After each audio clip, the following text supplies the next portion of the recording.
Alright mga kababayan, magandang araw ho sa inyo. Ito naman ang pag-usapan natin. Si Attorney Vic Rodriguez, kawawa naman. Hindi inendorso ni Inday, bakit kaya? At ang ginawa naman ng mama, aba, bumuelta. Binalikan naman si Inday. O, teka muna, tahimik muna Vic. Ayan. Ah. So, ito ho yung ginawa ni Sara na endorsement, no? Doon sa kanyang kampo. Eto ho, mga taga PDP laban po 'yan. Ilan 'to? 2, 4, 6, 9. Okay? 9 kandidato nila. Hindi nila ginawang 8. Baka huma-8 diretso rin eh. Pero ganun pa man, 'di ba? 9, hindi pwede. Kailangan diretso sa Inidoro. Kung nagawa natin mag-8 diretso, gawin natin ito 9 diretso sa Inidoro, 'di ba? Pati si Bongo ilaglag. Oh, wala namang nagawang ano, matino kundi i-brainwash ang mga tao sa kanyang, malasakit center. Iyakan keso wala ng pondo, 'di basahin niyo yung batas nang maintindihan niyo saan nanggagaling ang pondo ng malasakit center kung hindi po doon sa ospital lang mismo na nagtayo ng kwarto para gawing center, na kung saan ay maglalaman ng mga ahensya ng gobyernong hinihingian ng tulong ng mga kababayan natin na may mga pangangailangan sa suporta para sa medical, 'di ba? Mga panggastos sa ospital, ganyan. Oh, bukod dun sa para ma-process ang payment. Yan. Now, noong February 13 sa Club Filipino, etong si Sara, inendorso niya po ang mga taga PDP laban. Now, naalala ko lang, way back 2021, 2022, sinasabi ni Sara noon na kasi tinatanong siya kung sasama ba siya sa PDP laban kasi inadapt nila siya bilang vice presidential candidate nila pero hindi si PBBM yata, hindi na sinalo din nila si BBM noon. Pero kay Duterte, kay Digong, ang kanyang dinala si Isko ng Aksyon Demokratiko.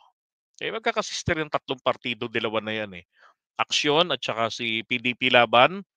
Oh, tapos etong Liberal Party na sinunog nila ni Ninoy Aquino, nasunog sa pagkawala ng naagaw yung yung Scarborough Shoal sa kanya, then naglipatan ng kampo ng bakod tong mga 'to, takbo ron sa PDP laban. Oh, kaya lang talagang sadyang mapang-apak ng tao si Duterte, di siniraan niyang siniraan ang mga kabaro niyang dilawan naman talaga, 'di ba? Inapakan niya yung patay na si Cory Aquino. Oo, siniraan niya ng siniraan na pinaka-legacy ni Cory kasi asawa lang siya ni Ninoy, bla bla bla, 'di ba? Ngayon, um, etong si Sara naman sabi niya, ayaw niya sa PDP laban dahil ayaw niya silang makabahagi ng buhay niya. Pero ngayon, aba, endorser na si Sara ng PDP laban. Ang partido nakaalyansa ng Partido Komunista ng China. 'Di ba? Hindi may tatanggi yan ng PDP. Eto pa, sabi rito, inendorso ni Vice Presidente Sara Duterte ang 8. Akala ko ba 8? Akala ko ba 9? Teka nga, nalito ako ron, 8 raw eh. Ilan 'to? 3, 6, 9. Oh, 'di ba? Bakit 8 lang? Naku po. Andiyan naman sa picture si Attorney Vic the Beater. Pero bakit 8 lang hindi sinama si Attorney Vic? Ano, may galit ka ba? Yari ka, Attorney Vic. Iba pagka tinuyo sa'yo si Sara, lagot ka, ang ginawa mo. Sabi rito, inendorso ni VP Sara Duterte ang 8 senatorial candidate sa slate ng Partido Demokratiko Pilipino Lakas ng Bayan kasabay ng proclamation rally ng partido ngayong Huwebes, Febrero 13. Kabilang sa PDP laban slate sina Bato, Bongo, Marcoleta, Cubes, Ipe, na epektibo, baka depektibo. Raul Lambino, ito yung nagmamakaawa doon sa isang forum para doon sa China. Attorney JV Hinlo, Attorney Jimmy Bondoc. Yan, si Jimmy Bondoc na peki rin. Kunwari, kontra korupsyon, pero nung panahon ni Digong. 'Di ba? Yung mga corrupt na mga kongresista at senador na naglagay ng insertion sa kanilang BICAM. Malinis yung report. Pero yung insertion nandun sa enrolled bill. Bakit walang Jimmy Bondoc na nagwala nun? Abogado na siya noong 2018. Tahimik kasi empleyado ni Duterte nasa PAGCOR. Sabi niya, sabi ni Sara, ako ay nagtitiwalang nasa taong bayan ang kapangyarihang baguhin ang kasalukuyang takbo ng ating bayan. Charot. Sa pamamagitan ng pagboto sa mga taong karapat-dapat, tapat at matyagang maglingkod sa bayan. Naks naman. Ang tanong, Sarah, may kakayanan ba? Tanong taong bayan, may kakayanan ba? May paninindigan ba para sa bayan natin, para sa interes ng bansang Pilipinas? Kaya ba nilang kontrahin ang trip ni Digong na amo nila? Oh, na ang gusto ni Duterte, ang West Philippine Sea, ipaubaya na lang sa China, mangisda na lang tayo doon. Bakit? Sa tingin nyo kaya makakapangisda tayo? Pag kinilala natin na teritoryo nila yung West Philippine Sea, didikit po dito. Pagkakaroon niya ng territorial, baka lagyan na yan ng floating yung floating barriers para i-indicate lang nila na ito teritoryo namin ito. Walang pwedeng tumawid sa teritoryo namin. Kaya kung kayo boboto diyan sa mga manok ni Duterte, tapos sabi niyo mahal niyo Pilipinas, hangad ninyo ang kaunlaran, hindi ho tayo pauunlarin ng China. Never. Baka mamaya suwagin natin sila eh. Kung yung mga Amerikano nga natakot na paunlarin tayo eh. After ng World War II eh. 'Di ba? Dahil manunuwag ang mga Pilipino. Kaya ang tinulungan Japan, ayun, asenso Japan, 'di ba? So lalo na China, hindi tayo tutulungan. Mas gugustuhin pa ng China na kontrolado lang nila tayo. Nananatiling umaasa sa kanila. Gaya ng kung paano naging ass kisser si Tatay Diggs noon nung kapanahunan niya, 'di ba? Ngayon, dahil hindi po nasama dito si Attorney Vic, ito hong two-decade dilemma. Philippine classroom shortage, sabi, will take 20 years to resolve. Okay, sabi rito sa balita. Ngayon, ang ginawa ho nito ni Vic the Bitter ay binanatan po ito. At ang alam naman niyang tatamaan po dito si Sara. Abogado po si Attorney Vic. Kinikilala po natin niyang magaling, matalino, madiskarte. Hindi po yan pababayaan ni Attorney Lisa na nakadikit sa kanilang mag-asawa sa mahabang panahon. Kung yan po ay engot. So, naniniwala ako siya po'y matalinong abogado. Magaling. Wala nga lang sa SCRA yung kanyang pangalan. Di ko alam kung anong landmark case ang mga naipanalo niya. Okay? Pero, tignan nyo, bumanat. Oh. Ang nabuong classroom lamang last year, 2024, ay 847 classrooms. 847 ha. Alam po ninyo ilan ang kulang? 165,000 classrooms. Ouch. Totoo yun. 165,000 classrooms. Ang naitayo lamang, ang naigawa lamang last year, 847. Ano po ang ginawa ng administrasyon ni Bongbong Marcos for this year? Administrasyon ni Bongbong Marcos. Sige, tuloy mo lang. Binawasan pa ho ng 31 billion pesos. 31 billion pesos ang ibinawas sa budget ng education sector. Yang pagbawas na yan, katarantaduhan po yan ng mga kongresista at mga senador. Binawasan nila yan during the bicameral conference committee nila, yung closed door na para pagplansyahin nila yung disagreements nila ng House of Representatives version at ng Senate version. So lahat yan naka-public. Pagdating po ng BICAM para plansyahin yan, yung differences nila private na. And the President has nothing to do with that. Kaya nga po tinatawag na ang national budget ng 2025 is the most corrupt GAA. Kasi nga, mismo Pangulo natin, hindi na makilala ang kanyang panukalang pondo para sa taong ito. Na yung isinumiti niya sa House of Representatives, nirekisan nila, nabawasan. Pagdating sa Senado, 'di ba? Nagbago-bago rin yung anyo. Pagdating ng BICAM, walang hiya, matindi. Ha? Kinaltas-kaltasan yung mga budget ng ibang ahensya ng gobyerno para meron silang mapalutang na malaking pondo at gamitin nila ito sa insertion nila na mga peking proyektong hindi naman kasi napag-usapan during the BICAM. Yung iba naman, tunay na proyekto, yan po yung susubstandard nila. Okay? Walang Pangulo doon. Control dyan. Ang magagawa lang ng Pangulo pagdating sa kanya, sa tingin niya hindi naman yan dapat naririyan, gaya ng ginawa niya, nag-veto ang Pangulo. Ilang bilyon din yung vinito niya. Kaya iyak yung mga senador at kongresista sa veto na ginawa ng Pangulo. Okay? At saka sino ho ba ang nakasapwesto na ng DepEd? Binabanatan po kasi ni Peter Vic dito ang 2024. Kung inyo pong mamarapatin, basahin natin. The completion, ayan the completion rate of classroom construction has been in decline over the past 5 years. So panahon pa ni Duterte, wala rin ho, walang nangyayari, decline din po, pababa din yung bilang ng mga nako-construct na mga classrooms. Were built using new appropriations. The staggering backlog of 165,443 classrooms is stark reminder of the long-standing, 2 decade niya, 20 years neglect and systemic issues plaguing the Philippine education system. Over 5.1 million students are classified as IEL learners. Walang upuan, sa lapag lang. Meaning they do not have a proper classroom and are forced to learn overcrowded spaces or hallways.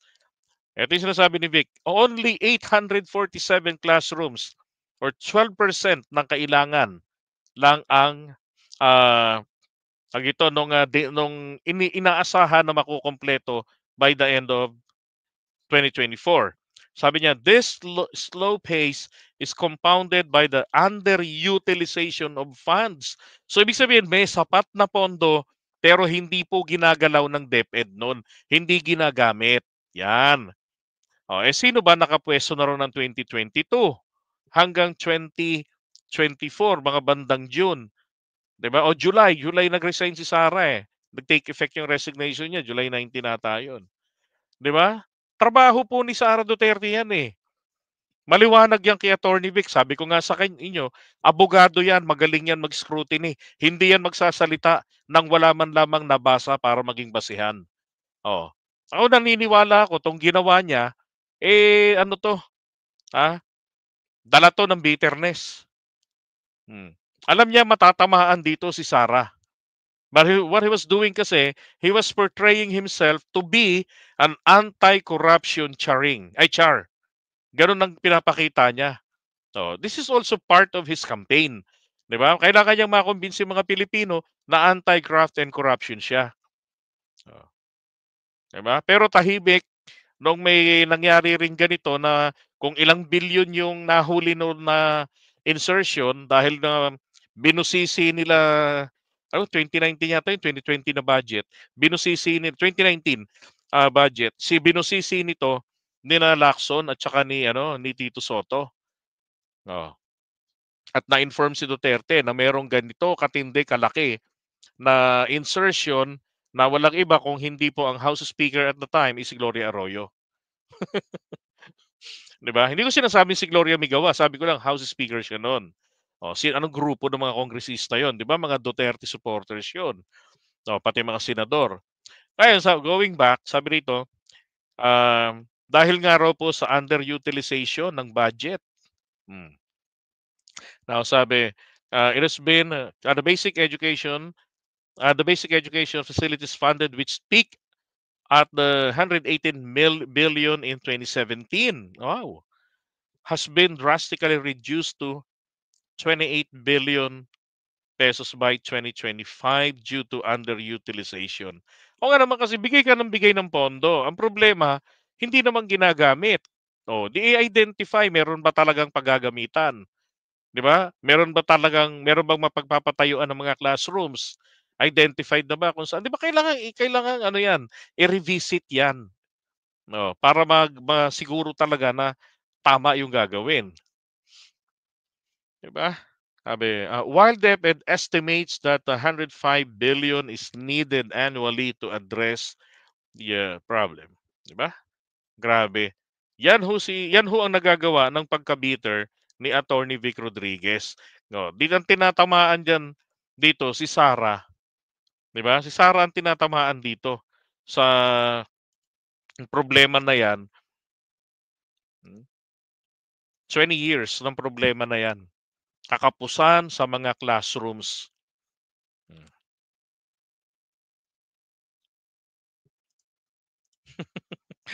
Grabe si Attorney Vic Rodriguez eh. No? Ako naniniwala ako tong ginawa niya ho. Eh ano to? Ganti niya yan kay Sara. Hindi inendorso eh. Ikatakot-takot na yung kanyang ginawang, di ba? Katakot-takot na yung ginawa niyang effort. Oh, tama, di ba? Si Sara kasi classroom ang pinag-uusapan. Kaya kasalanan ni Sara yan. Tama. Ngayon, eto, kailan lang naman na-appoint etong si Angara. Di ba? Wala nang halos magagawa yan dun. Hmm. Kasi ang trinabaho niyang una ay nililinis niya yung mga basura, yung mga kalat na iniwan ni Sara.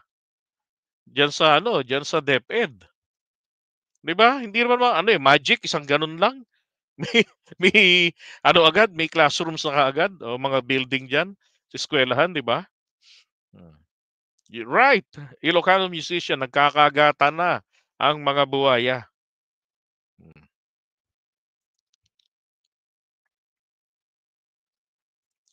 Sabi, sir, Sara tinatamaan, sir, pero dawit si PBBM. PBBM pa rin ang sentro. Bakit si PBBM? Dahil siya presidente. Kung sabagay, lahat naman kasi kailangang ibintang sa Pangulo. 'Di ba? Unang-una, bakit ba tayo nagtatalaga ng cabinet secretary? 'Di ba? Kasi hindi lahat kaya ng Pangulo itong bantayan, trabahuin, 'di ba? Natutukan ng maigi. So, doon po sa mga napagkatiwalaan, naatangan ng trabaho, dapat po buong puso na hinaharap 'yan. Eh hindi nga raw nagpapapasok ng DepEd si Sara.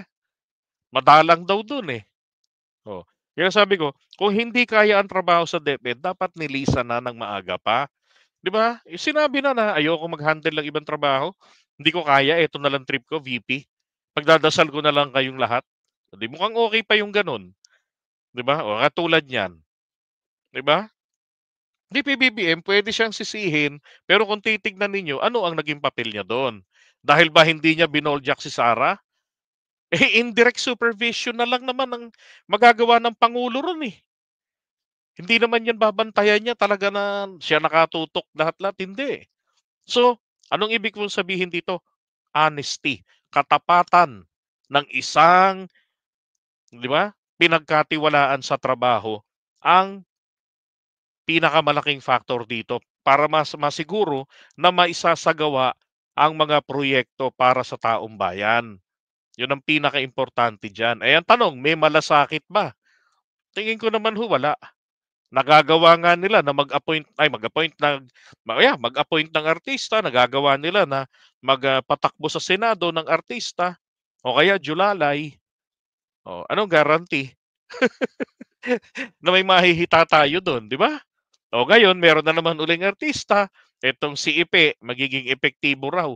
Sa sariling ang anak, di naging epektibo.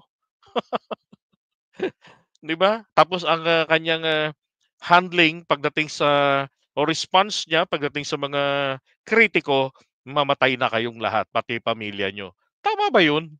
'Di ba? So, kung may malasakit na Sara, nako I doubt. Kasi dito kitang-kita na. Hmm. Alam na matagal. Actually, 90s pa 'yan. Estudyante ko ng high school. Problema na upuan sa mga classrooms. Taon-taon dumadaming estudyante. 'Di ba? Nagkaroon ng pagkakataon si Sara sa DepEd. Hindi ko naman sinasabi na dapat dito yung enormous talaga yung kanyang naging achievement doon. Hindi. Nakita lang sana natin na may naiwan siya na trabaho na talagang, hindi yung ganyang ilang ano lang, wala pa ngang 'di ba, wala pa ngang 1,000 yung napagawa na ano, na mga classrooms. Oh, tapos napakalaki ng budget. Malaki yung budget, eh. Hmm. Hindi lang nila inaayos yung ano, yung paggasto, underutilization. Alam niyo ho, kapagka yung budget hindi po inuubos, 'no, budget 'yan para sa taong bayan, eh, okey? Sa taong bayan yung budget na 'yan. 'Pag hindi 'yan inuubos, ibig sabihin wala kang pakialam, 'di ba? Bakit, eh, 'di mo gagamitin yung pera ng taong bayan? 'Di mo naman kailangang magtipid kasi mas matimbang po ang pangangailangan, 'di ba, kumpara doon sa budget. Oh, ay naku, kaya nga nire-red flag ng COA yung mga nagtitipid ng wala sa lugar. Kailangan mong may gawin, kailangan mong gumastos. 'Di ba? Ay naku, maliwanag ho tanga lang yung SARA niyo. Ay naku, iwanan nga muna natin ito si Duday, tsaka si Attorney Vic. Wala nagkakagatan lang sila.